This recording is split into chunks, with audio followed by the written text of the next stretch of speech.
Oh, get inside. Oh, it's so cold. It's freezing out there. Oh, yeah. You know, it's the coldest Christmas since records began. Really? What sort of records? Pop records? Yeah, that Stevie Wonder record. Really? It's the coldest Christmas since that Stevie Wonder record began. And he was just going crazy all over the bottom of that song, wasn't he? I mean, he shouldn't really be allowed to play so fast and loose with a tune like that, especially from the Beatles. You know, what if he just steamed in there in the same style with the Doors? Disgusting. You know, come on, baby, light my fire. You know that it would be true. You know, he's just... That's not... It's wrong. Acceptable. Hey, we should tell the listeners where we are. When you joined us, we were just outside the walls of the castle. And over the Christmas period, Adam and I are banished from the castle. And we do our Christmas show from this little wooden shack. That's right. Here, just outside the walls. They party too hard in there for us. There's all sorts of carousing and that sort of thing. Well, Chris Evans has taken over the whole of the castle. He has. He's throwing a celebrity party. Huey's there from the Fun-Loving Criminals. He's very drunk. They've got John Sargent there. He's dancing. He's under heavy guard because of all the furious listeners who voted for him, only to have him walk off the programme. It's been a difficult year for the castle. Everyone's a bit bruised and battered, and so, you know, this Christmas party's going to be a mess, and we don't want anything to do with it, right? Absolutely not, no. And, you know, you've got people like Angela Rippon. She's photocopying her buttocks. You know that Angela Rippon is the only female person from the castle that I could think of, and I don't even think she lives in the She's not on. She's not on the BBC anymore. Who's a more famous lady from the castle? Fiona Bruce, of course. Fiona Bruce. Fiona Bruce is photocopying her buttocks and handing them round. You know, we asked her to come and party with us in our shack, but she wouldn't. She refused. No. She said, and these are her actual words that I've just made up, "You're insane," she said. Really? And then she spat in my face. Oh my God. And that's not true. So that's why we come here to this little shack, and it's very cold in here, but we've got some logs and some matches, and we're going to light up a fire soon. Are you sure those are logs? I'm pretty sure. Well, let's just give them a little sparkle here. Wow, that one says rocket. Is that right? Okay. Wow, we'll chuck it in anyway.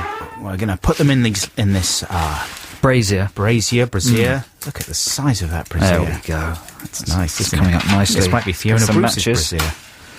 Pop it up. Oh, flip it out! No! They're not logs! Oh, God!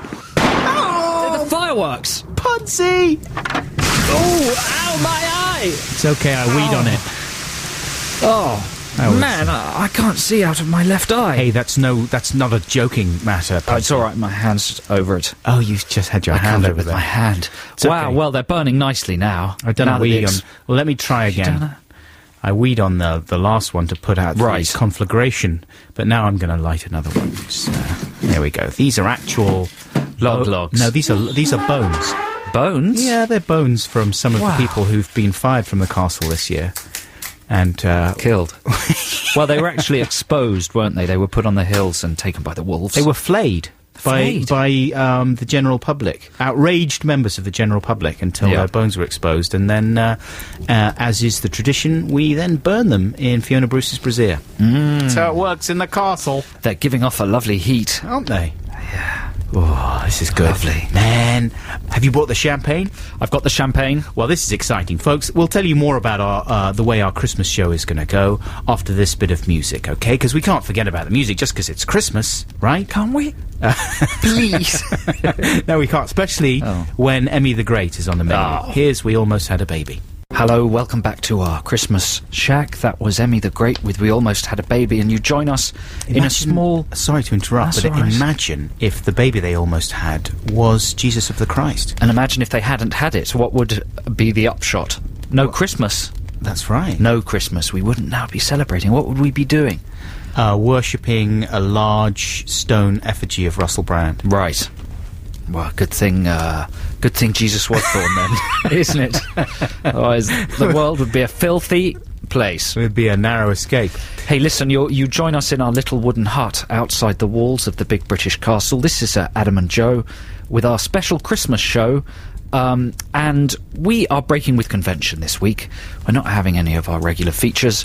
Instead, we'd like you to join us round our crackling fire for some great music and some booze. I brought some champagne. Even though it's just gone 9 in the morning as this show goes out, although we should remind you, listeners, that we are pre-recording this programme. We don't want to lie to you and make it out as if it's going out live, because, you know, if you thought that and you found out that it wasn't the case, you would have every right to hunt us down. I'm opening the champagne. And kill us where we stood. And you know, it's wrong to drink before lunch, as a rule. That's true, right? isn't it? But on Christmas, on the days around Christmas, it's all right, but you're only allowed to have champers. Yeah. Right? Oh. That's a breakfast drink anyway, don't you think? I brought a can of lager with me. You can't have lager. Is that very wrong? Champagne is a breakfast drink. They serve it at McDonald's with the muffins. Well, it's okay, because the lines become blurred around Christmas, because you go to a party and then it's like, as long as you're not working. But we are working. Yeah, but exactly. So we've got to do the right thing. You got a bottle of Paul Roger there. There are He's the head of Six Music, isn't he? Are available. Paul Rogers.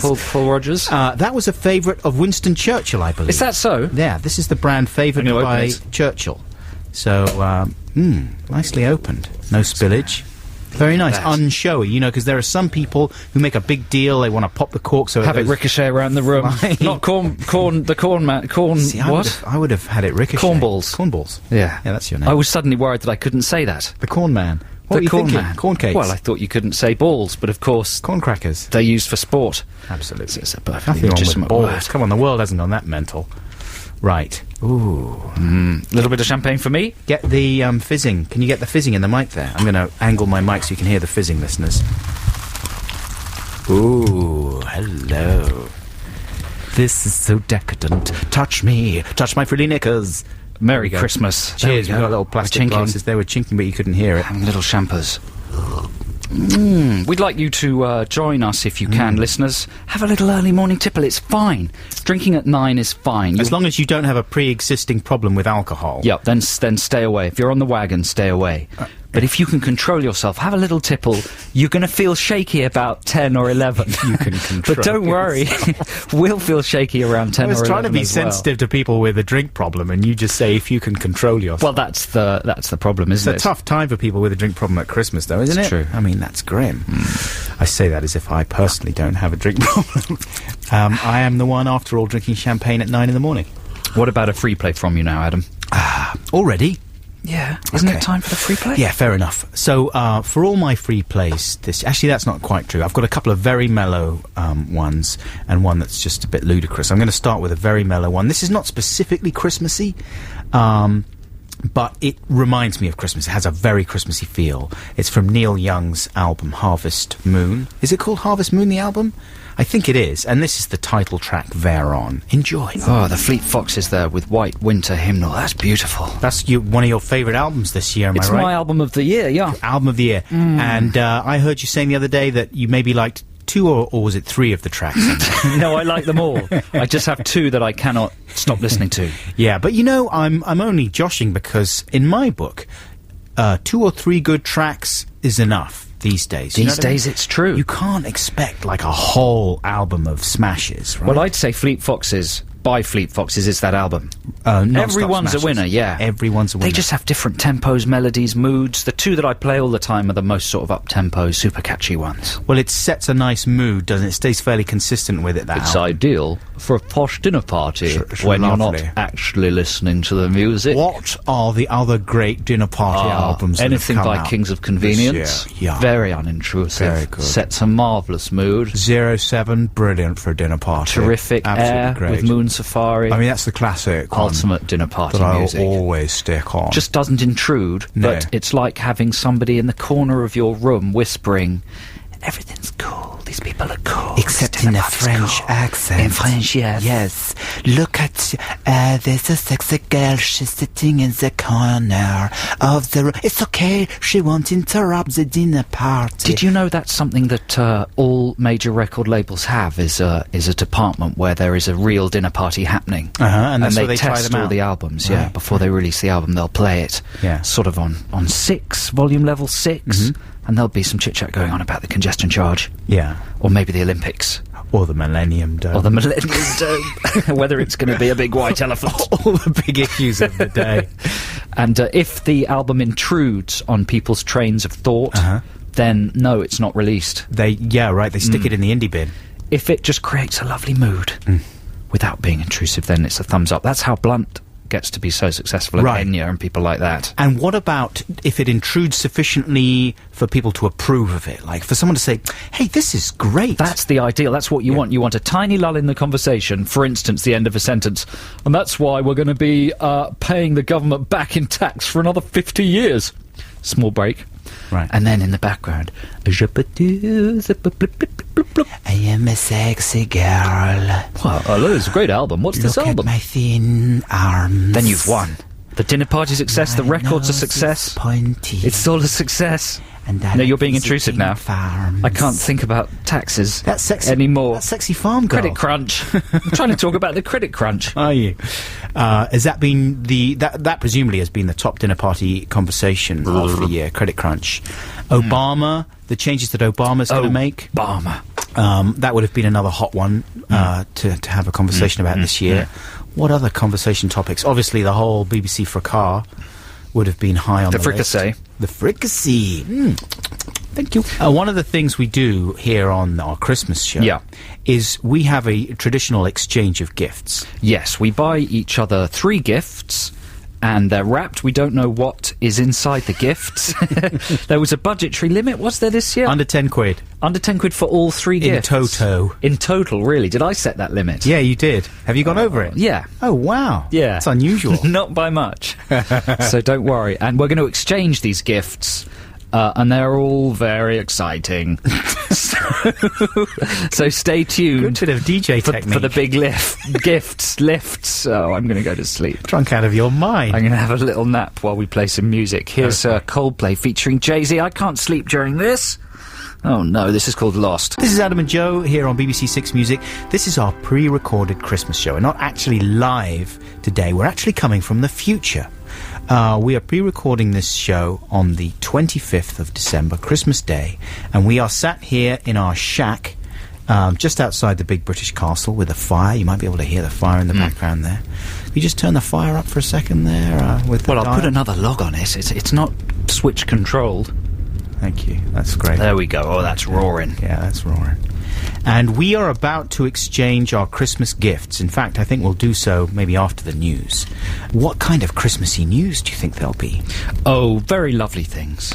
Right, I mean, it's as this show goes out on the 20th of December, it's a few more days to go, a few more shopping days. Maybe the news will be about Santa. Maybe Santa's had a fall, but he's okay. He's okay? Yeah. Ooh, tasty Christmas sounds. That's the Beach Boys with Little Saint Nick, of course, one of my favourite Christmas songs, and from the Beach Boys canon, surely the best of their Christmas offerings, and they had quite a few. Wouldn't really know. But listen, this is Adam and Joe here on BBC Six Music. It's our special Christmas show. A little early, you know, Christmas isn't for a few days, but that's no reason not to get slightly drunk in the morning. Yeah, which we are doing. Which we're doing. We've got Joe brought in a bottle of champagne, and we are sipping away in our plastic glasses. Because it's time to relax, forget about work, you know. Exactly. Hopefully you've got your shopping done. Forget about all your responsibilities. Yes. Let yourself completely go, become a bit of a disgrace. No. Don't bother to go to the loo. Just do it in your trousers. You would go that far? Would you? No. It's just an idea. See. I need a yes or no. I would say no. No, okay. But listen, to celebrate Christmas, we've bought each other prezzies. We had a maximum budget of around £10 for 3 prezzies, and over the next several hours we'll be exchanging these mystery gifts. Neither of us know what the other person's bought us, but they're sure to be brilliant. Neither of us knows would be grammatically correct. Neither of us know.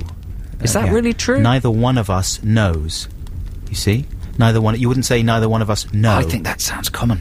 No, you see? Neither of us knows. Well, why don't you give me a prezzie then as punishment for being snooty? Man, it's a disgrace that I would even pull you up on that. When you have beautifully wrapped your presents this year, they're in special coloured paper. Purple and turquoise flowery design. Turquoise, nicely wrapped as well.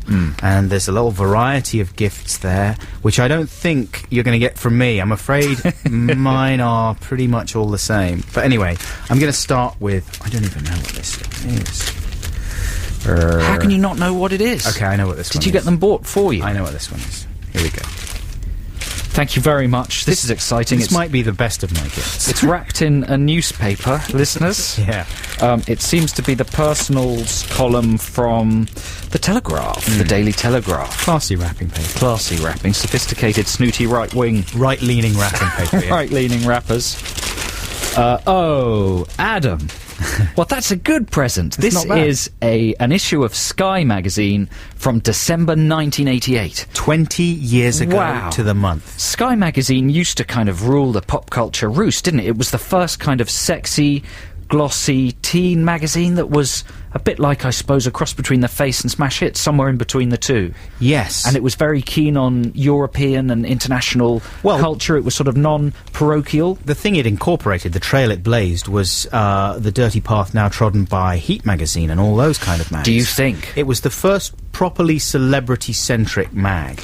Wow. That glamorized all that. And of course, the heroes of that era were the Brat Pack, whom myself and Joe were obsessed by. We wanted badly to be let into the Brat Pack.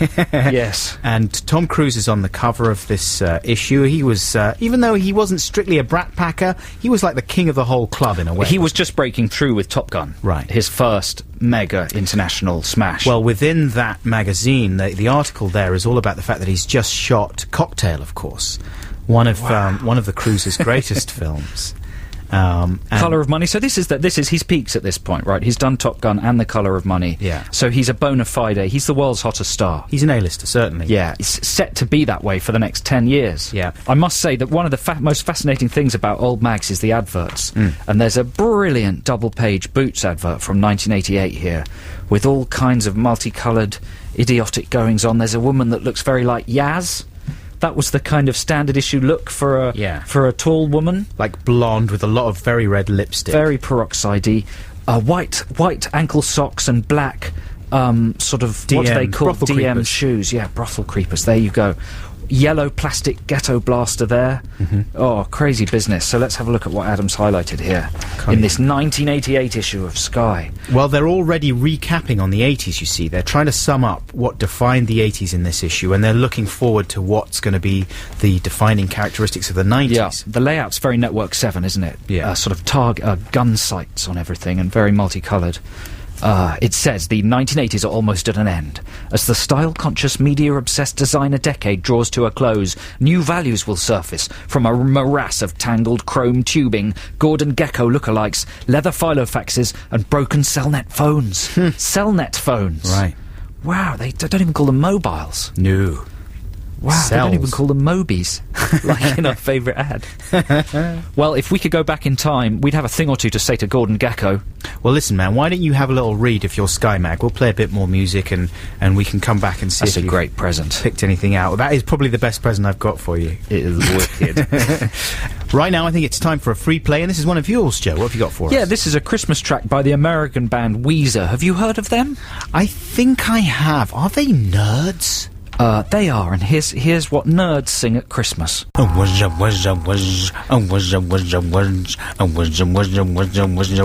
Thank you. Christmas with David. What do you think happens in the Bowie households over Christmas? Christmas with David Bowie. Oh, merry, merry Christmas. I bought a sack of ties for the children. I've bought some pixies. They're doing dances in the fairground. That's late Bowie. Yeah. Just crept in there. Don't know what he's on about. Incidentally, folks, that was Oh You Pretty Things recorded for Bob Harris. Whispering Bob. He lives in Paris. This is Adam and Joe on BBC Six Music. It's our special Christmas show. We're getting slightly drunk on champagne. Getting a little it's bit early in the morning. Tooties. And we're exchanging gifts. Adam's bought me a brilliant retro copy of Sky magazine, the now defunct teen culture mag from 1988. What a year. And there's an amazing article here all about film special effects. State-of-the-art special effects. Yeah. The journalist has been to visit Industrial Light and Magic, and the journalist says there's lots of exciting films coming out from ILM, including Willow, the $40 million fairy tale, out next month. Oh my gosh, the world held its breath. And there's a fascinating... And then exhaled through its bottom. It's a fascinating look into the future of special effects here in this issue dated 1988. It says, the next step is electronic image processing. The brave new world of both effects and film in general is not all that far away. Quote, in the future, everything will be done in post-production. Add a little here, take away a little there. For example, if the director wants a cloudy day for his story, but he shot it on a sunny day, instead of having to reshoot, we could electronically change the sky colour for him in the studio.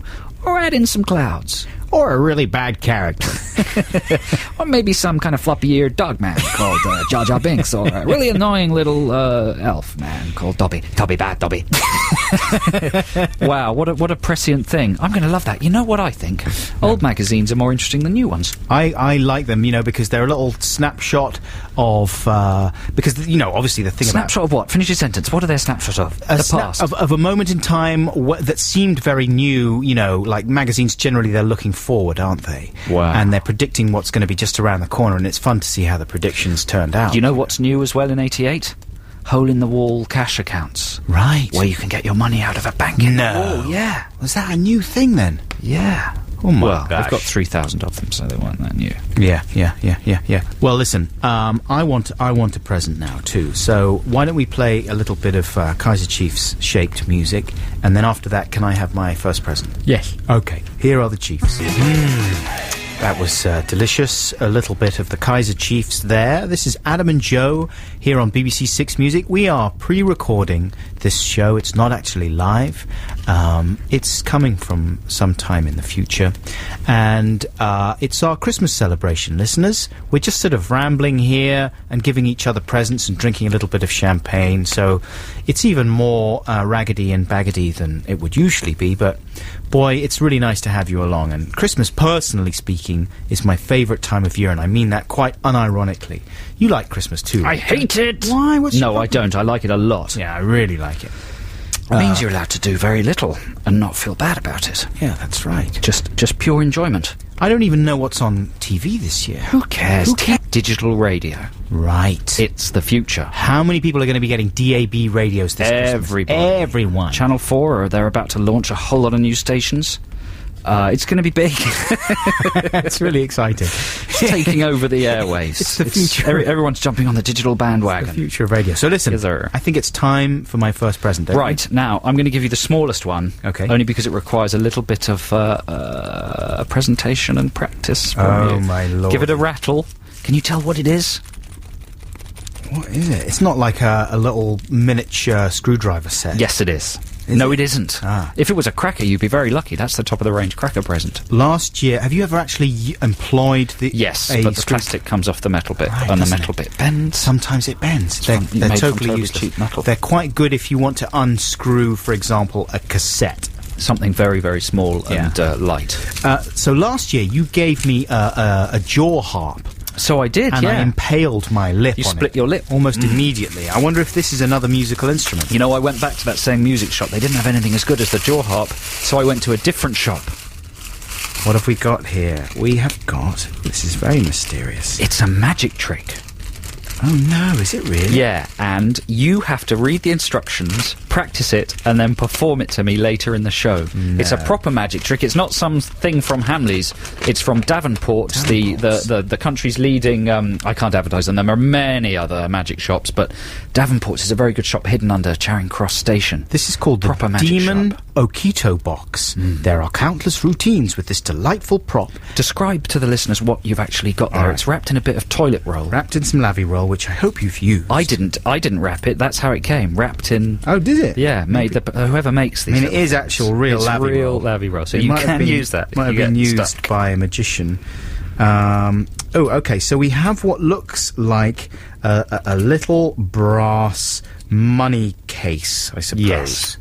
Can you hear that there, listeners? There's the lid fitting I said to the man in the shop, I said, I want a fairly cheap trick that will work well on radio. Right. He looked at me like I was insane. And then he went into the back room and looked around for ages, and this is the one he came up with. Right. And he sold it to me. I didn't really want it. I didn't think it was that good. Yeah. But he sold it to me with such passion that I thought I'd better have it. Well, inside the little money box are 3 10-penny pieces. They seem to be real, which instantly raises the value of the present to 40 or maybe 50 pence. So the desired effect is that you will put that 30 pence in that box. You'll close the lid, and it's solid brass, so there's no way those 10p's are going to get out.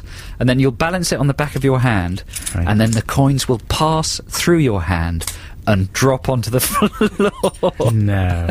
Yeah, if you do the effect right. But it's not one of those tricks that operates itself. You actually have to figure out. You have to have a little bit of sleight of hand to do it, so you have to practice it. Have the box examined by a spectator. Don't tell the listeners the secret. I'm not going to tell us. Hey, look.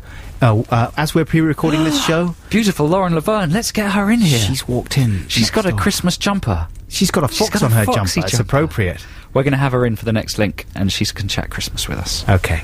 Now, here's some music to take us up to the top of the hour. Oh, now, you know, every year we play kind of more or less the same music on our Christmas show, like a lot of other people. But I never grow tired of hearing this. You know, it's the best Christmas song ever written. What? Maybe one of the best songs ever written. What? It's the Pogues with Fairy Tale of that New York. again. Come on, Grandpa. Oh, I love that song. That was the Mystery Jets. I do love that song. You think I'm joking? I do like that song a lot. Yeah, oh, sorry. It feels like a record from 1988. Just because you hate them. I don't hate them, Mr. It's been a wonderful year for the Jets. Up with the Jets.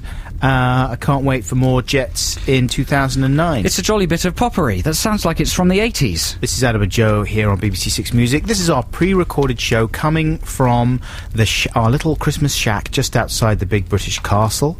We have a fire going here to keep us toasty because it's been very cold. Exchanging gifts. Adam's given me a copy of Sky magazine from 1988. There's a big profile of Stephen Fry.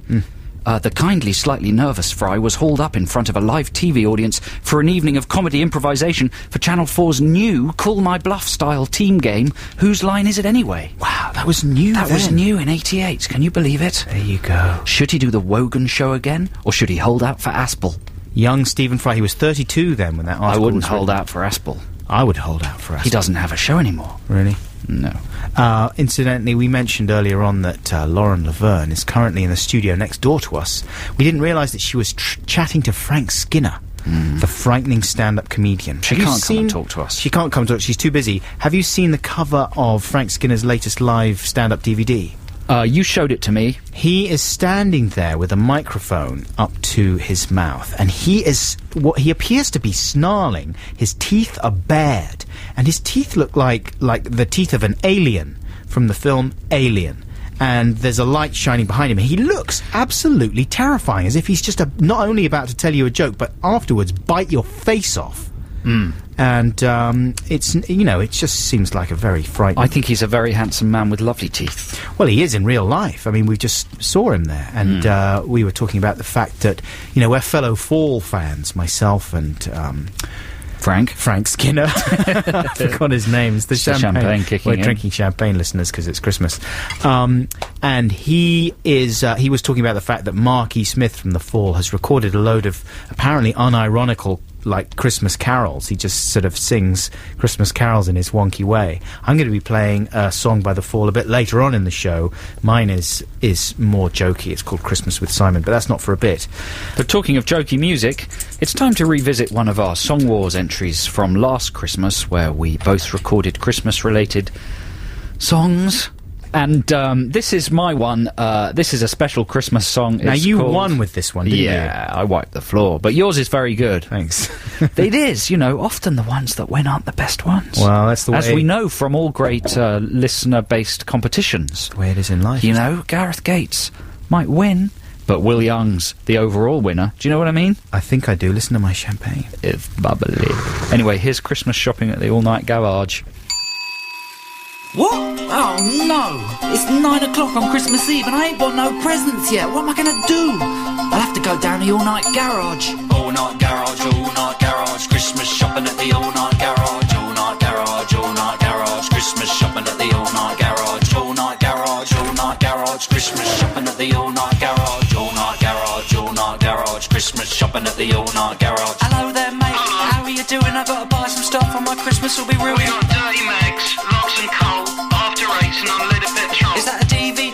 fists of fury. Or is it double disc set with Runaway Jury or Silent Rage and Delta Force 2 in an action pack? That'll have to do. I'm not quite sure if my Auntie Doris appreciates the oeuvre of Chuck Norris, but I've left it late and it's beginning to rain, and on Christmas Day she can't complain. All night garage, Christmas shopping at the all night garage, all night garage, all night garage, Christmas shopping at the all night garage. I've got air fresheners and the Mag Max power if your dad likes cars and your mum likes flowers. Do me a favour, I'm not that crap, I better take that new AA roadmap, that Kinder Egg and them cigarette lighters, a Toblerone and those windscreen wipers. Bloody hell, and excuse me, but I'm glad I'm not part of your family. I know it might seem like I'm a loser, but on Christmas Eve beggars can't be choosers. I've got 50 quid and not much time. Let's see, that all comes to $69.99. All night garage, Christmas shopping at the all night garage, all night garage, Christmas shopping at the all night garage. Listen mate, I've got to go, can I put everything on my stride? Yeah, sorry, Gov, the machine's gone down, but there's a cash machine if you drive into town. At times like this I can't help but feel I wish Santa Claus was really real. I ask myself, what would Jesus do? Perhaps he'd give his dad an old bottle of booze from the cupboard. Forget the windscreen wipers, mate. 50 on the dot then. Merry Christmas. Might be for you.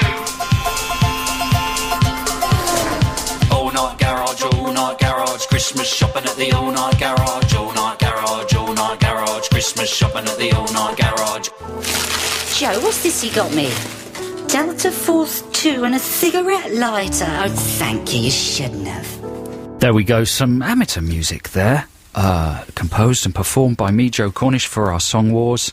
And, you know, be nice to it, because it's Christmas. Exactly. You have to enjoy, you know, be benevolent towards little lame songs like that that come hobbling up to your door asking for maybe an old chicken wing. That's even better. That's the better of the two that we're going to be playing. Later on, I'm going to be playing my Christmas song, which, compared to that Tiny Tim of an offering, is an absolute turkey. Oh, I disagree. I think yours is very good in its own special way. Special being the operative word. Now, I want to talk to you, Joe, about Christmas lights. I mean, it's the kind of thing that... After all this time, finally we're going to talk about Christmas lights. I think it's time we did. I feel we know each other sufficiently well. It's been bubbling under the surface for years now. Exactly. Finally, we can confront it. And there's something I want to get off my chest. Yes. You know Oxford Street? Yes, I do. where all the oxes go to do their farting. Yeah. In the centre of London, Oxford Street boasts the main light show for Christmas, right? Yes. If you can call it that. And also on Regent Street. Are the Regent Street lights and the Oxford Street lights the same? Oh, no, they're completely different. Maybe I'm thinking of Regent Street. This year, listeners, if you haven't been to London for the spectacular light show, let me tell you that in Regent Street they have got what appear to be large cobwebs suspended between the buildings. Ooh. All the cobwebs are lined as if with beads of glowing dew with white lights. Sounds beautiful. It does sound beautiful, doesn't it? It really isn't. Why not? It's totally underwhelming. Are they sponsored by somebody? No. For the last 5 or 6 years, the Oxford Street lights have been sponsored by whatever DVD Disney are putting out. Well, that's one good thing about them. I'll give you that, because it's always very deeply depressing to see Shrek or something. Yeah, grinning down at you from where should be beautiful lights. At least that is not the case this year. But cobwebs, I mean, what is that? Is that like a little prescient nod to the way that things are going to be next year in Oxford Street with the credit crunch? Are you sure they're not snowflakes? Well, maybe, but they certainly look like the work of Shelob, the giant spider from the Lord of the Rings. You know what I mean? I think cobwebs can be very Christmassy. If they've got lovely beads of dew, you should imagine those lights like little beads of dew, and it's Charlotte's Web. Ooh, yeah, is that you making a little noise there? That was the spider I ate earlier on. I think you're lacking the magic of Christmas. Have some more magic of Christmas. Well, I was thinking, I'm going to think of some new ideas for lights they could have, lighting displays. That's a good idea. It's a very good idea. I think, you know, there was a year, was it in the 80s or 90s, when they had lasers for the first time on Oxford Street? Do you remember that year? I do remember Maybe it was even in the 70s. It was when lasers were very new. It was when the Empire Leicester Square, the big cinema in Leicester Square, had a laser light show before the main performance. Lasers were where it was at. Yeah. And I remember going with my mummy and daddy up to Oxford Circus to see the lasers. Why have they moved away from lasers? Are they dangerous? Well, they're just not. You can't bend the light. They're just a straight line of light. And Angelina Jolie could bend the light. Well, she can bend anything. Yeah. Yeah. She's a bender. Sorry, my mind wandered. Then I was thinking about She's a massive Angelina bender. Jolie bending things. Just bending. Where are we? The lasers. Yes. Why have they moved away Anyway, from the they were lasers? very disappointing because it was just one green line, or maybe two at the most, going in a straight line from one end of Oxford Street to the I other. wasn't disappointed with that. I was. I was thrilled. I thought it was very bad. A laser! Look, Daddy, a laser! Like Luke Skywalker! Yes, but his ended Yeah. a few feet above the handle of his lightsaber. Right. This one just went on and on and on. I think they should bring the lasers back. Here's my idea Yep. for what they could have next year, right?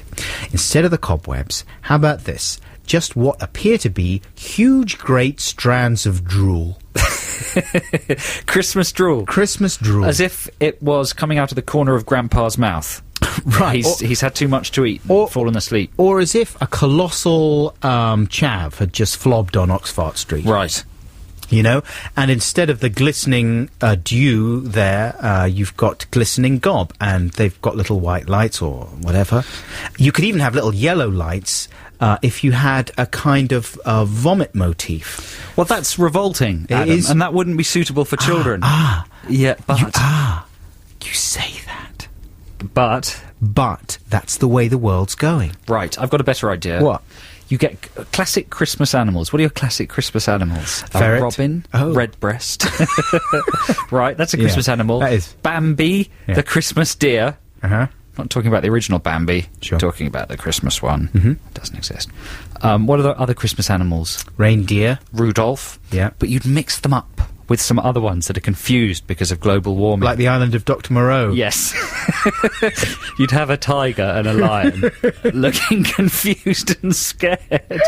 You'd have the sun, a really bright sun, and Yeah. some suntan lotion. Do you know what? You'd mix it up. Right. Because To reflect.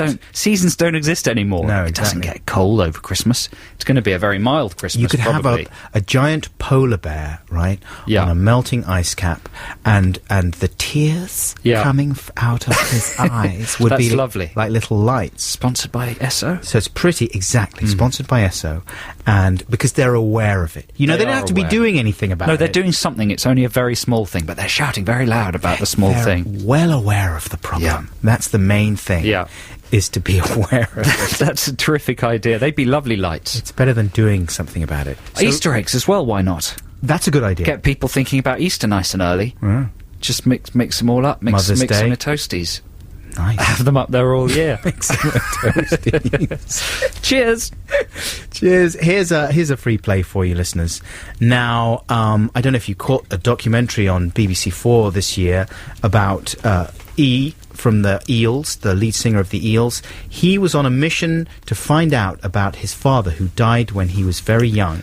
And his father was a genius physicist who came up with the theory of parallel universes, right?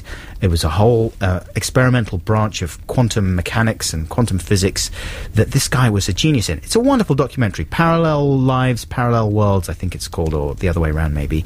Anyway, this is a track by the Eels, and it's very wistful and touching about his father, his late father, and I hope you enjoy it. I think it's Christmassy. It's things the grandchildren should know.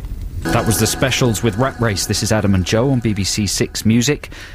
Coming to you from our little shack outside the walls of the big British castle, where we've got a lovely crackly fire going. Yeah, that's not just static you're hearing in the background. That's actual fire being played from an actual CD.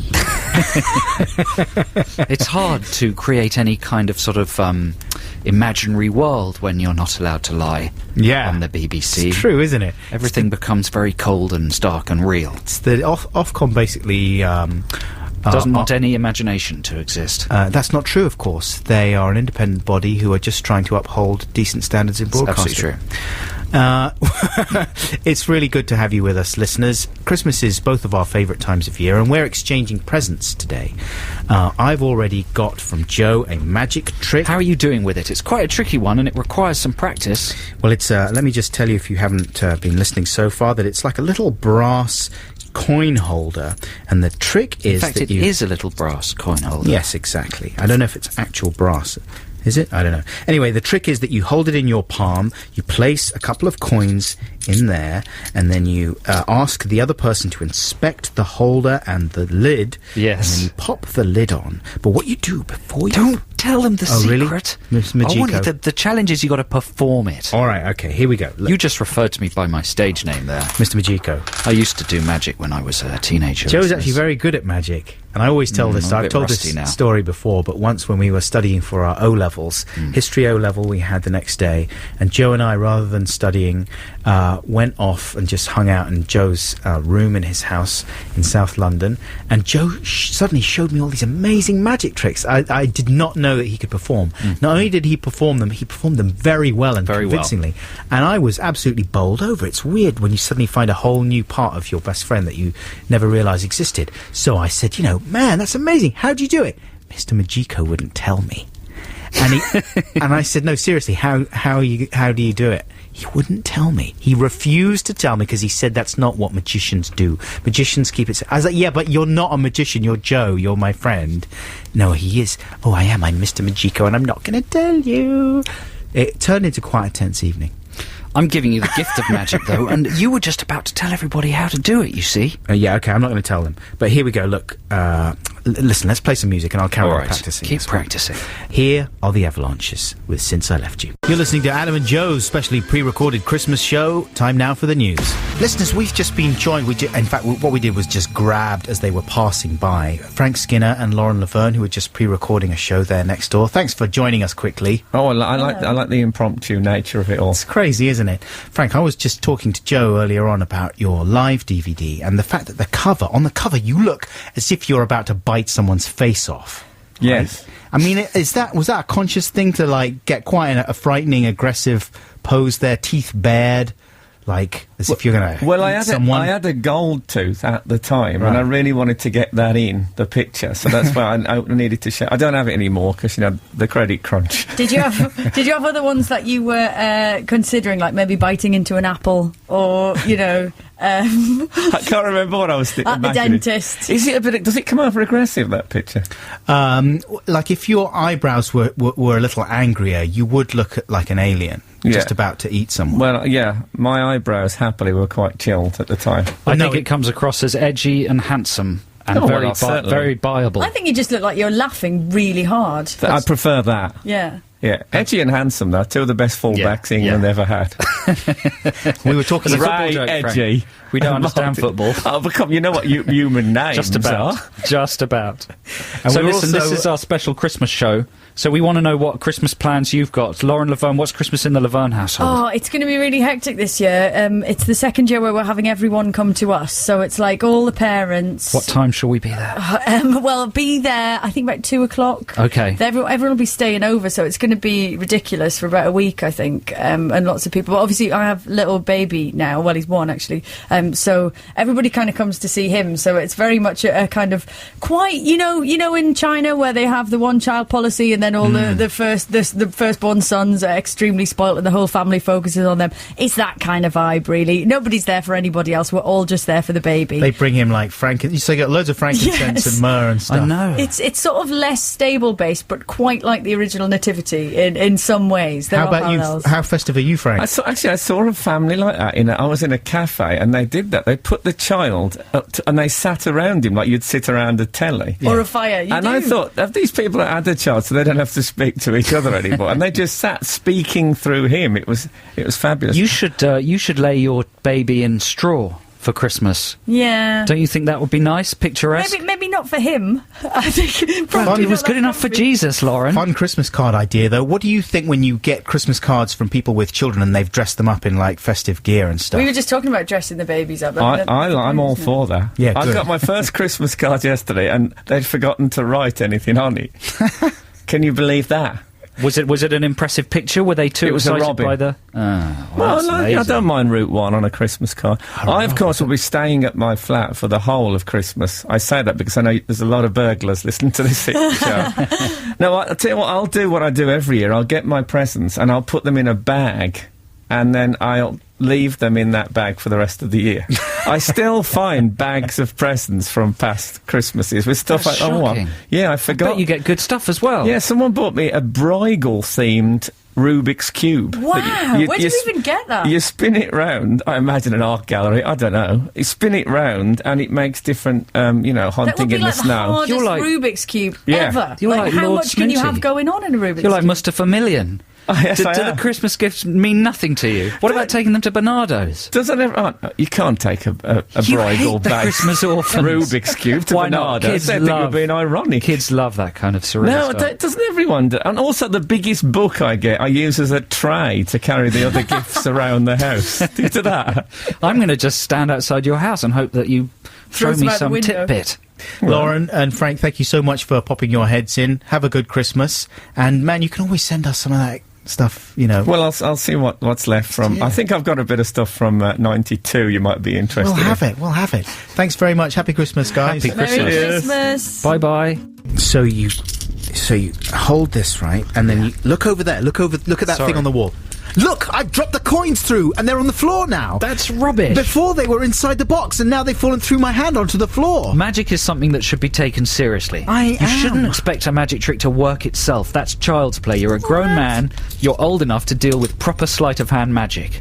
That's the simplest trick in the shop. I said to him, I want a trick that an idiot monkey could do. Well... And he said, this is the one. He said, if your friend can't do this, then he's the stupidest man. What did I just do? I was doing it. That was misdirection. Look over there, I said. There you go, you're looking. It's Look, tricky. The coins are falling on the floor. Hey, this is Adam and Joe on BBC Six Music. You just heard Senses Working Overtime by XTC. We're in our Christmas shack. We've got a roaring fire going. We're not in a shack. There's no roaring fire. Ofcom.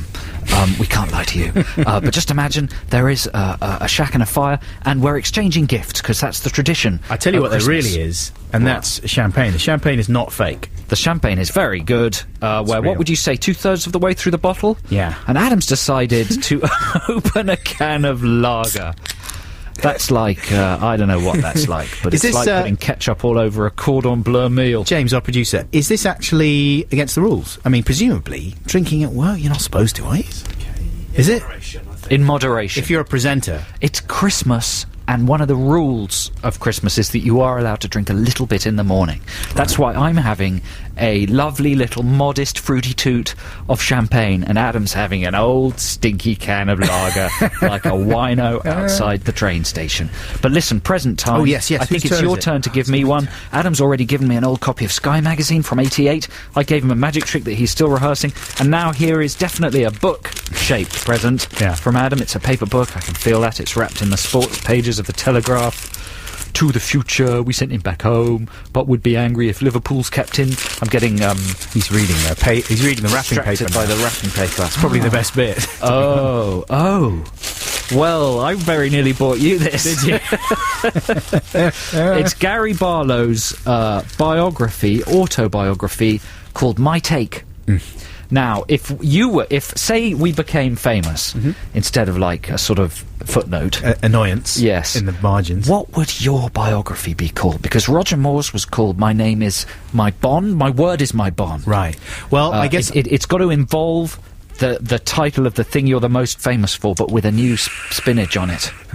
Little bit of spinach on the top. I'm not Joe! !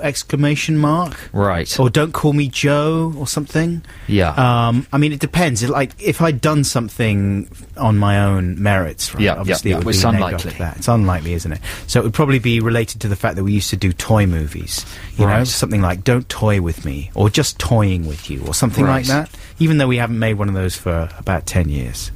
That's what it would be called. Have you found a good bit? Like, I earmarked a little good passage. Was that it? Yeah, let me see, yeah. That's exciting.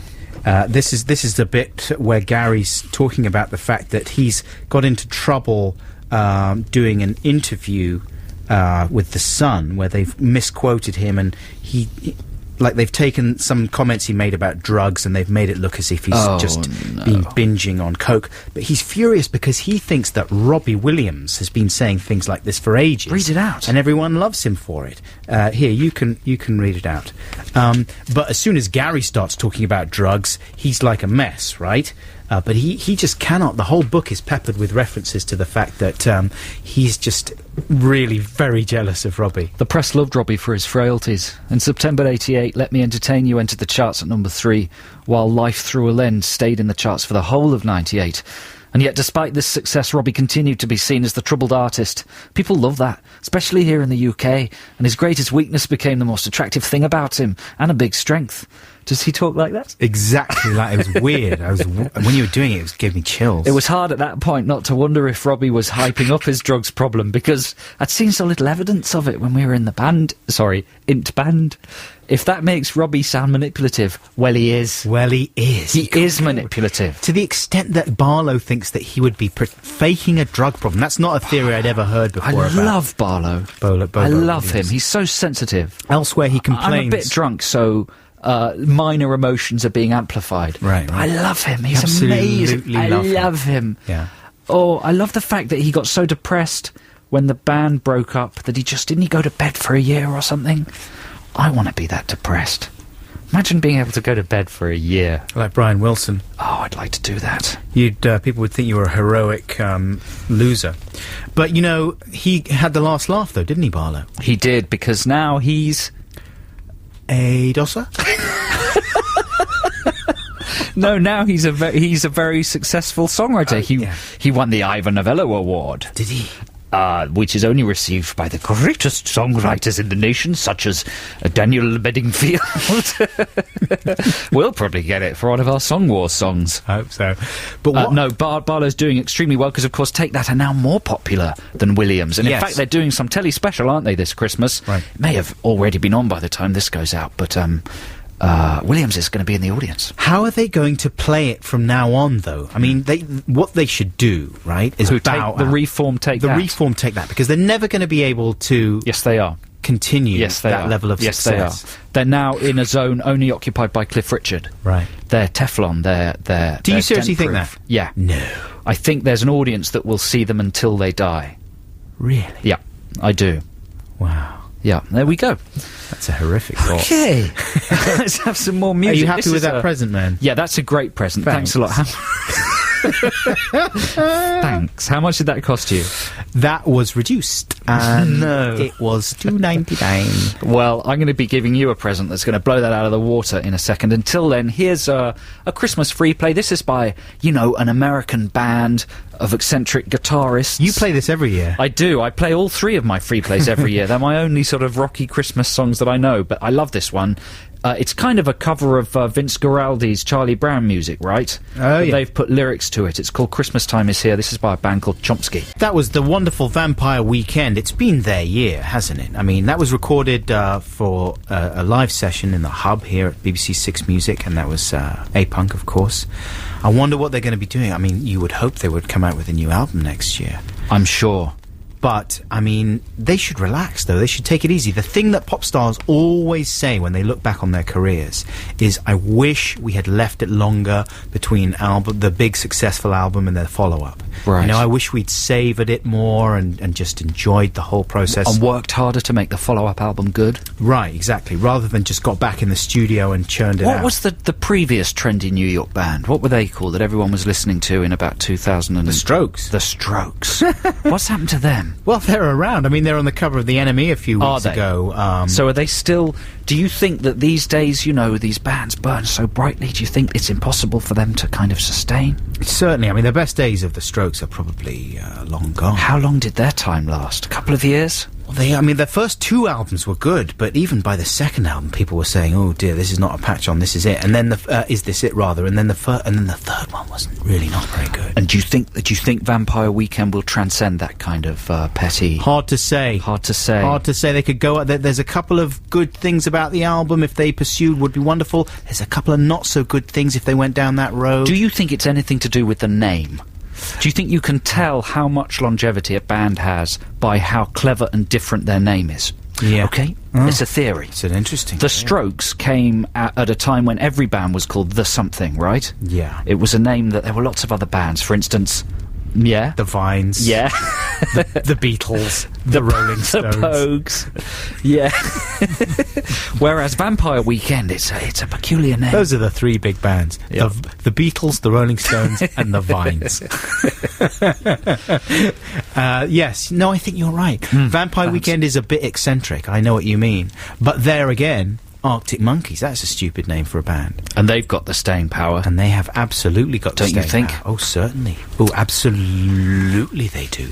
Can I have some more champagne? Yes, you can have some more champagne. Just to remind you, listeners, we're coming from our little shack of lies just outside the big British castle, where we've got a lovely warm log fire, slipping into the Aussie accent there just for complete comfort. And now it's time for some super music. That's what Australian DJs say. Is that what Australian radio is like? Yeah. And now it's time for some super music.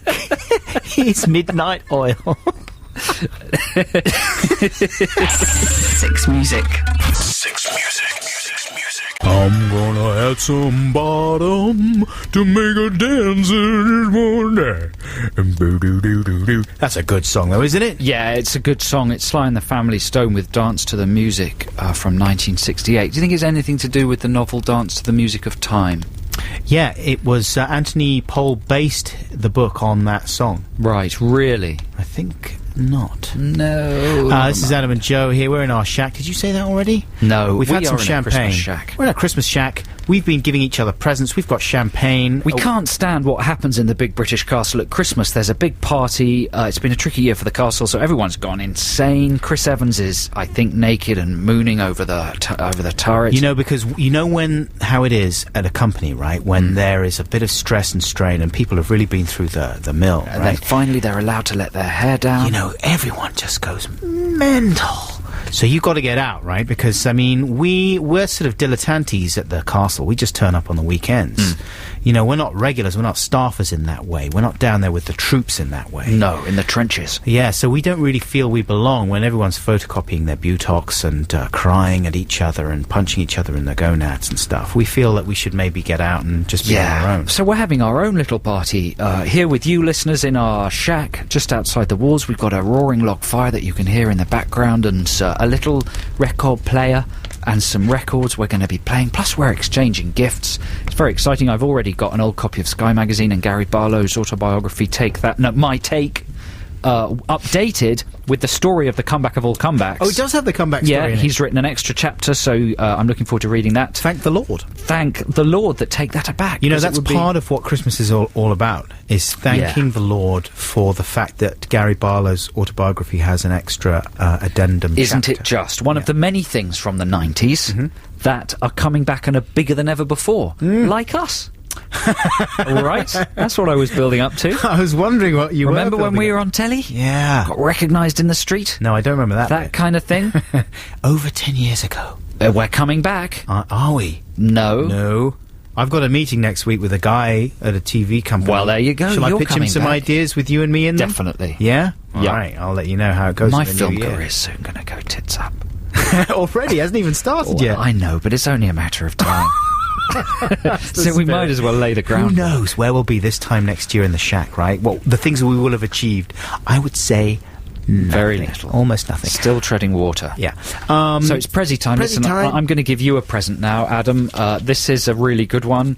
What do you think it is? Give it a rattle. These are real presents. We're not allowed to tell any lies on this programme, apart from the shack and the fire. That is a double CD box. Yes. Of some description. Yep, it's a double CD. There might even be 4 CDs in there. Wow. What could it be? Oh. What? I would say, here's a wild guess. Yeah. I would say, for £3, or is it $2.99, hits of the 80s. No. Wrong. I'm not like that. I wouldn't go that low. I was thinking of getting that for you. Proper Prezi. Proper Prezi? Yes. Oh. Listeners. The Psychic Adventures of Derek Acorah. Read by the author, star of TV's Read by the Most author. Haunted, or as my friend Dougie and Kelly call it, Mostly Ghostly. Now, strip off that shrink wrap, because we want to look at some of the title headings. Is there a list of all the tracks There is. on there? Can I just say, despite the fact that it is a double box... Are there only two CDs There's in only there? 2 CDs. Here is the disappointing track listing, right? I'm reading. Track 1, 4 minutes 22. Track 2, 5 minutes 8. There's no individual names. They don't specify what happens. So let's take a guess. At what point in his life do you think is the most... How many chapter headings are there? There are 14 on the first CD and 15 on the second. Okay, so that makes 29. So let's say, how old do you think he is? 50-something? At least. So we need to go about 2/3 into his life, wouldn't you say, before he gets onto Mostly Ghostly? I would say if we go to the second CD, around about track 6, we will be We're going to get a winner. Okay, in the middle of the ectoplasm. We're going to play some music, then we'll be right back with a randomly selected highlight from the psychic adventures of Derek Acorah. Wow. Here's a little bit of pulp for you, ladies and gentlemen. That was Pulp with Misshapes. This is Adam and Joe on BBC 6 Music, coming to you from our Christmas shack. We've been exchanging gifts, and I just gave Adam one of the most extraordinary and exciting things I think I've ever given him. This is a double CD entitled The Psychic Adventures of Derek Acorah. Now, if you don't know about television or Derek Acorah, let me tell you that he is the host of TV's Most Haunted. Well, come on, I think Yvette is the host. I suppose she is. He is the practicing psychic. He's Britain's most psychic man. Now, may I make an admission to you? I've never watched a whole episode of Most Haunted. Nobody has. I hear. It's too scary. And so I'm not that familiar. All I understand about Acorah, tell me if I'm wrong, is that he wanders through these houses in the darkness, and he occasionally channels the spirits. Occasionally? They're bombarded with spirits. Right. There's more ghost activity in one episode of Most Haunted than there is in the entire literature of hauntings. And when a spirit wafts up Derek's bottom area and out through his mouth, he will use a new voice to express the... Well, he's a medium. Right. So he's channeling. But I'm asking you, spirits. does his voice change gift. And stuff when he channels? You're so cynical. I'm not cynical, I'm asking. It's sad. That you have such cynicism. I mean, when you die and can't quite manage to go through to the light, I'll be tapping on Acorah's buttocks. You'll be desperately hammering on. Chance? I've got a couple of things to say, Mr. Acorah. Is there any chance? No, you did not believe. Oh, but please, I won't be a second. No, just pop up there for a second. Anyway, we've chosen at random a chapter from Disc 2 of Acorah, right? Because we're hoping this will be some kind of behind-the-scenes insight. We've had champagne. Sorry, listeners. This is behind-the-scenes insight into his activities and mental... Let's have a little random listen. Where is he at? Bereavement. The most difficult part of our lives here on this earthly plane is when the time comes for us to part physical company with people who have meant so much to us. Yes, that's true. true. In fact, they may have moved on physically, but they have not gone away from us. This is a bit much, isn't it? Let's find one that isn't bereavement. Realm. Well, it's all going to be bereavement, though, isn't it? He deals with ghosts. Yeah, but then they're the fun side of bereavement. Bereavement is sort of germane to Most Haunted, though, isn't it? It's true, but that's every ghost is someone who's the most ugly bereaved. side of that kind of thing. Because what's the other side of it? The fun, the rubbish, the made-up nonsense. The fact that they prey on people who've been recently bereaved is the ugly side of what Acorah's trade is. Oh, I see. You want the balls of light or something. Yeah, I want him having little stones thrown at him in Skip on to track 7 Borley there, Rectory. James. I had to deal with a situation which involved a case of suicide. It was the end of a very busy day in my... That's his trick, isn't it? I mean, it's not a laugh-a-thon, isn't it? It's bereavement, suicide. It's death, basically, obviously. Yeah, it's all but going to be let's about cut to death. the ghosts. I was saddened by Pamela's letter, but was grateful that she had at least gained some comfort from my words. Comfort. I knew that her husband would have entered the world of spirit, and after a period of recuperation, would have gently been guided through the world of process. Hannah Sperrit. Obviously, it's all going to be about Not bereavement. obviously. This does not detract from the fact that it's a wonderful Christmas present. Skip on one more. Last one. Connections. Chapter heading, not Acorah there. That's not him. It's a ghost. Walking probably. along Santa Monica Pier was almost like walking along any UK coastal resort pier. That is true. There were fairground rides and Only Ferris in wheel. America. But ahead of me, people were fishing into the deep waters of the Pacific Ocean. Also, there were ghosts. Pelicans were dipping in their search for dinner. Also ghosts. They were dead.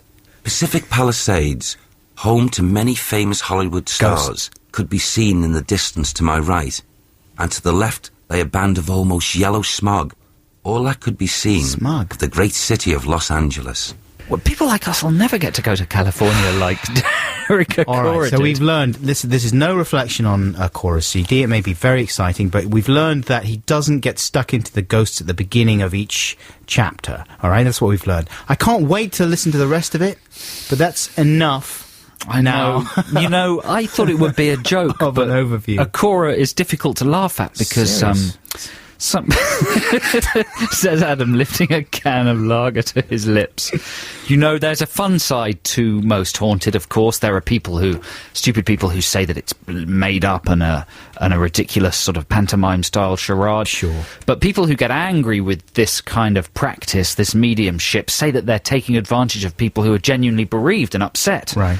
People who are confused and lost because they've, a loved one's passed away and they need the comfort of some kind of man from the north with a diamond earring. And he's mainly focusing on that aspect of his career, isn't he? Which he's rounding off the laughs at the pass by taking it straight to the issue of bereavement. It's wonderful stuff. There are many other mediums available, of course. Yeah. But Joe, man, thanks so much. That's all right. Will you listen to that, do you think? Almost certainly. Come on, it's going to be good for a car journey. No, that is a good one for a car journey. Can Yeah. I burn that one off before handing it back to you? Yes, well, take it back. Take it. Seriously? Yeah, have it. I thought you were maybe going to take this one back. No. Oof. Hey, thanks very much. Well, this has been a long link. Let's have some music now. This is The Fall. This is the track that I teased earlier on. And, of course, we spoke to Frank Skinner there, a fellow Fall fan. He hadn't heard of this one before. It's a track. It's available on the extra disc on the Levitate LP, Joe. Right. And it's called Christmas with Simon. My Delirium there by Lady Hawk. That's, of course, the theme tune from the new Matthew Broderick movie, which will be in the cinemas soon. Yeah, that's what I was wondering, though. Does it refer to the Broderick vehicle, or is it about a woman who gobs? Lady Hawk. Lady Hawk. Right, who knows? Maybe both. Yeah. Anyway, this is Adam and Joe here. This is a pre-recorded show, folks. It's not live, but it's a special Christmas program that is going out in this wonderful Christmas week from our little shack just outside the big British castle. We've been sipping at some early morning champagne, which is permitted in the Christmas week, as long as you drink in moderation. Of course, you don't need to drink to have a good time. You can just be happy on air and the fact that you're alive, but we do need to drink to have a slightly good time. If you are drinking, please do so in moderation. Certainly don't drive. Don't operate heavy machinery. No. Don't have a conversation about anything important. And for God's sake, don't do any kind of pre-recorded radio show for the BBC, because that would just be stupid. Speaking of stupid, Joe earlier on played his Song Wars Christmas classic, All Night Garage, or All Night Garage. I'm going to play you mine now. This was the losing Song Wars Christmas song last year when we did these, and it's called Christmas Country Party Time. Well, it's Christmas in the country, and I'm turning off the gas. I'm putting stickers on my face and painting on my legs. We're gonna have a party, and I am so excited. There's gonna be some parsley, and everyone's invited. Those people in the city have forgotten what Christmas means. But out here in the countryside, we know what Christmas means. Christmas country party time, Christmas party time. Christmas, Christmas, Christmas, Christmas, Christmas party time. Christmas, Christmas, Christmas time. Germany party time. Christmas, Christmas country. Christmas, Christmas, Christmas bills. Party, party, Christmas time. Christmas country time. Christmas, Christmas, Christmas time. Germany or Christmas time.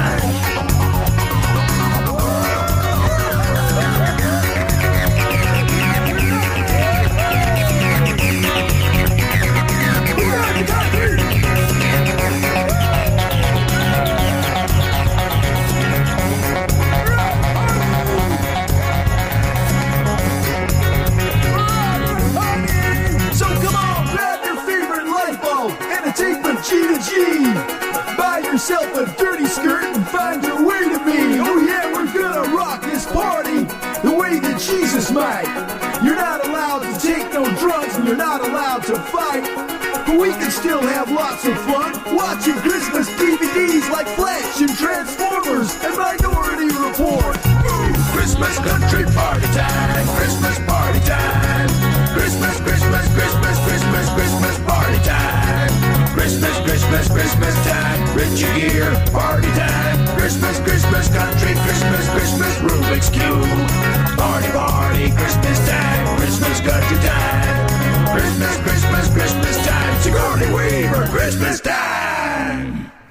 Christmas country party time there. That's by me, Adam Buxton, part of our Song Wars project. Allow me to call it a project, if you will. And I was remembering that that was the most fun I ever had, I think, doing a Song Wars song. I remember being sat there on my sofa in my nutty room about a year ago, me and my laptop just having a fantastic golden time. memories. Oh.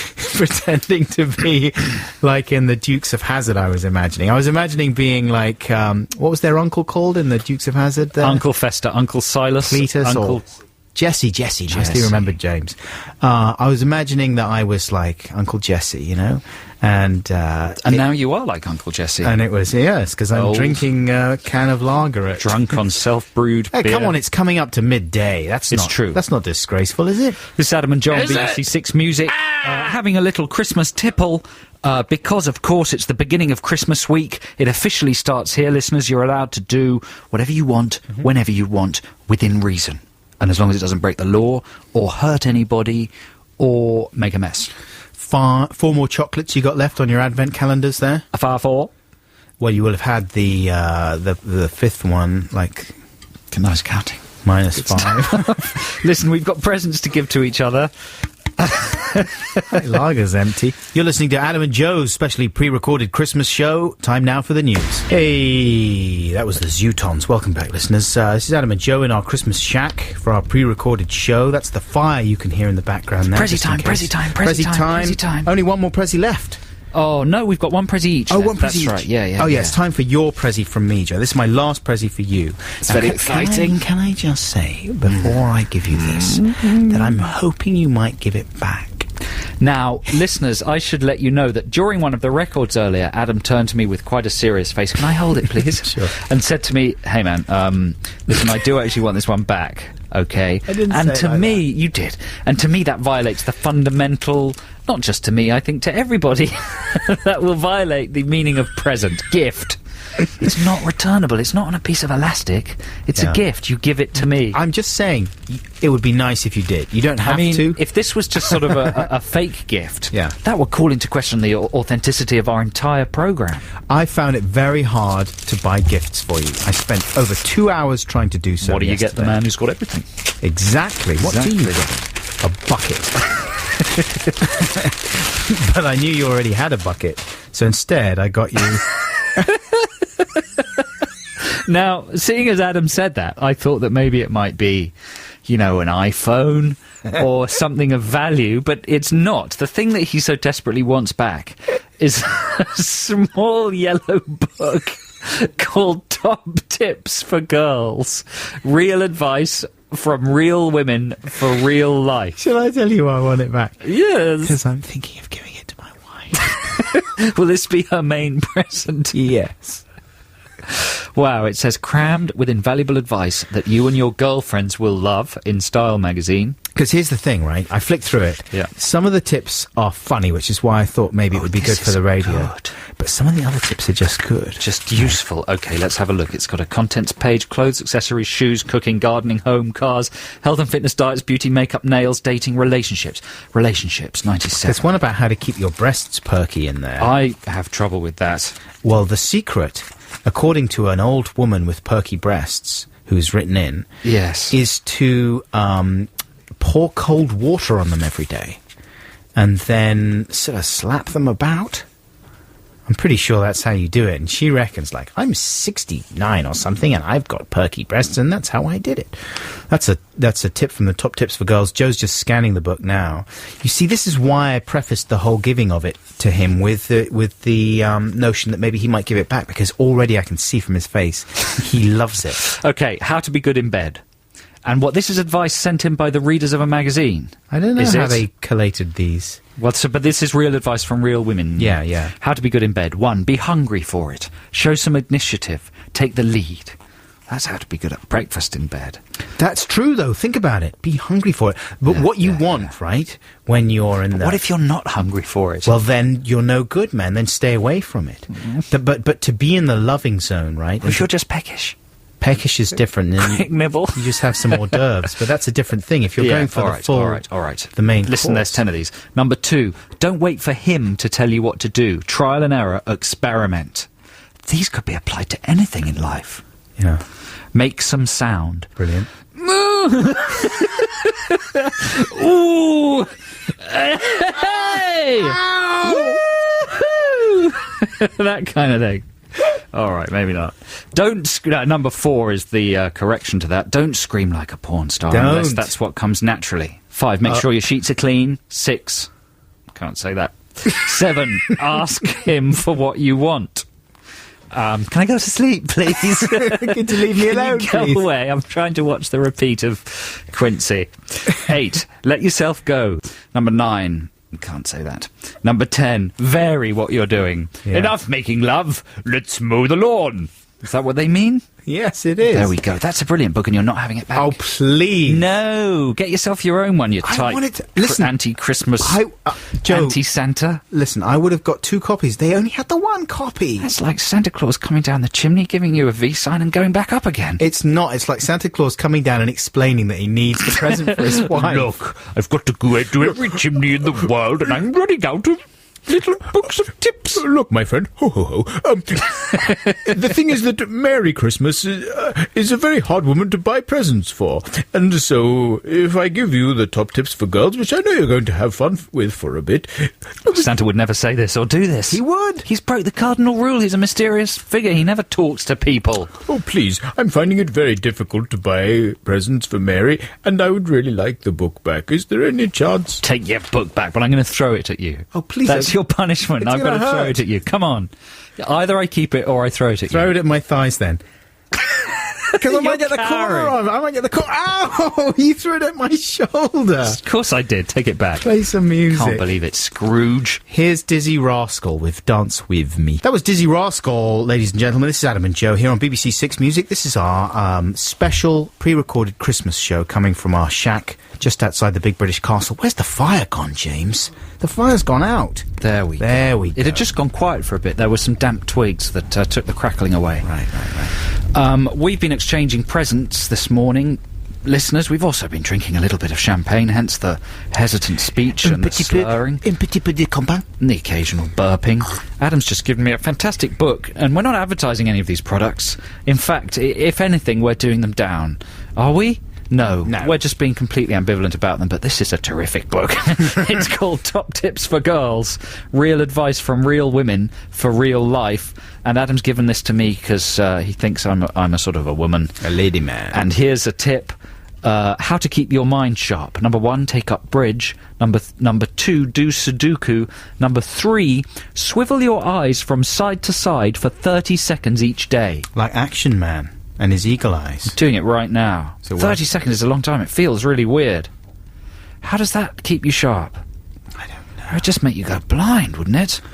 I'd heard that to keep your eyesight sharp, every day you should look at something in the distance, as far away as you can, and then refocus on something very close. So, right. I'm doing it now. Oh, it's exciting. Well, it's true. I mean, I spend... sometimes I don't realise how long I've spent in front of the computer, you know? Mm-hmm. And then I go out into the real world and I'm suddenly looking at buildings and street signs and stuff, and I'm thinking, I can't even focus! Mm-hmm. I'm losing my eyesight. It's shocking sometimes. And then it takes a few weeks weaned off the VDU to get back to... Hey.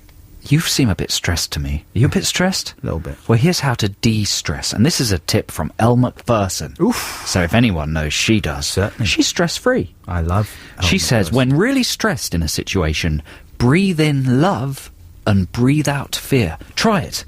It works. Breathe in love. Love. Breathe out. Oh, fear. Oh, fear. Now I'm left with the fear. Should be the other way around, shouldn't it, Elle? I don't know, I'm confused. Breathe in. Why I'm would not you a woman, I wouldn't understand. I've got different lungs. So you're giving me back the book. Thanks, man. There we go. This is going to be a big hit in the Buxton. No, because we're having a credit crunch Christmas. Right. Second-hand gifts. We've made a promise to gifts that you give back. Lends. That would be a more economic Christmas, wouldn't it? You'd just lend a series of things to a friend. Well, it's like Frank But then Skinner. you'd have a second holiday. Say at the beginning of January. That's what New Year's Day would be. Give them back. That's what Frank Skinner was saying earlier on. He's got his buckets of presents lying around his house from people he's spoiled. You know what I mean? That's what it's all about in the credit crunch times. You've got to share it all about. Buckets of presents. Last present coming up after this next track. This is a free play from me. It's the White Stripes. It's a B-side. It's the only Christmas record they ever did. I might be wrong. I probably am wrong, but let's just pretend it is. This is called Candy Cane Children. This is Adam and Joe on BBC Six Music, coming to you from our special Christmas shack just outside the walls of the Big British Castle. We've got a log fire crackling there in the background. We've been exchanging gifts. There's only one wrapped gift left. That's always a kind of slightly depressing moment on Christmas when the gifts are nearly run out. You realise that the orgasmic peak of the day is over and you're on the kind of closing stretch. In the Cornish household, is it a free-for-all, or do you try and stage manage the giving of the gifts so that, for example, you know that your star gift is going to be given last? Well, we usually used to take it in turns to accept gifts, but one would have a choice over which gift one would take. Certainly. I mean, I will make sure that my star gift is not given until last. It's a very competitive time, though, for children, fireworks isn't it? I mean, I used to get furious if there was any kind of discrepancy between the amount I got and the amount my brother got. Of course. It had to be an exact balance of worth and impact and colourfulness and size. Otherwise, there'd be furious arguments. Furious! Here's your gift then. It's a lovely gift wrapped in purple. Gift wrap there. Thanks, man. Okay, now here we go. Wow, last gift. It's a book, listeners. It's a large book. It's a larger book. Sure, it's a larger book. And it's called Celebrity Life Laundry by this morning's Angela Mutanda. Tell them how you spell Angela. So you don't spell Angela Angela like a normal person would. You spell it Anjula. That might be a common spelling in the country where she was born or from where her parents were from, but it's certainly quite an exciting spelling. Angela. Yeah. And can I just explain the purpose of this book? Yeah. This book goes through the lives of many celebrities, and they're all very successful at handling life. It's not dissimilar to the gift you just gave to me and then took back. And it analyses their lives, and it suggests ways that you can improve your life by doing the things that such celebrities did. So similar to your tips book, it's divided into different areas of life. And, say, you can pick out a celebrity who is like you. Like you define your personality traits, you're outgoing or you're shy, or you're that's the only two I can think of. Here's someone that is someone I really admire. Yes. And also she's very similar to me in many ways. She's a thrill seeker. Right. She can bend bullets. Connie Huck. It's Connie Huck. No, it's Angelina Jolie. Jolie. Angelina Jolie. And this is the celebrity tip of Jolie. Angelina Jolie has managed to successfully channel her thrill-seeking energies into awareness-raising charity work. Yes. She has confidently and constructively used her abilities to travel to dangerous places in the world and try to make a difference to the lives of those less fortunate. Like Angelina, plan your buzz. You can still get excitement by being careful and taking time to plan your adventure. Channel your thrill-seeking side so that no one is put at risk. Try to adopt a child when you're bungee jumping.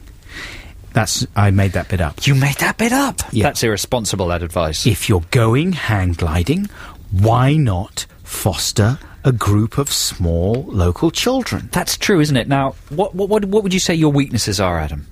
In general? Yeah, in life. What are your weaknesses? The weakest area of your personality? Is stupidity a weakness? Yes. Maybe then. What do you mean, just bad decision-making? Just general... lack of slowness. Not properly educated. Maybe. Well, not necessarily, because I was well educated, but I didn't necessarily take it in. Pay attention. Yeah. Well, that book will teach you how to turn that into an asset. For instance, you could play a sort of lovable idiot on some kind of radio show for the BBC. Yeah. Anyway, are you happy with that gift? I'm really happy. Am I giving this back to you, or is No, that... you can keep that. That's the difference between you and me. Oh, no. I'm going to throw this cork at you now. Don't! Oh, you threw it in my face! It bounced off your forehead and I'm very pleased. Health and safety. Well, when Joe starts throwing corks at my face, which is way outside of normal health and safety guidelines, I think it's probably time to wrap up the Christmas proceedings.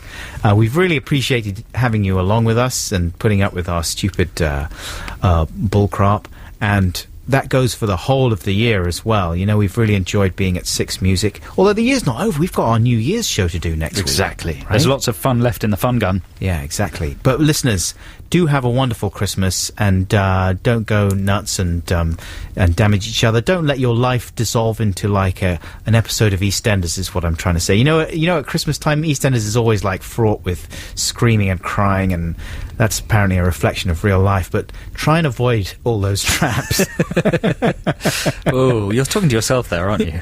Yeah, in a way. Thanks a lot for listening, listeners. We'll see you next week with another very special show featuring special guest stars Garth Jennings and the Salt Man, the salty, ready salted crisps, a salt with a deadly crisp.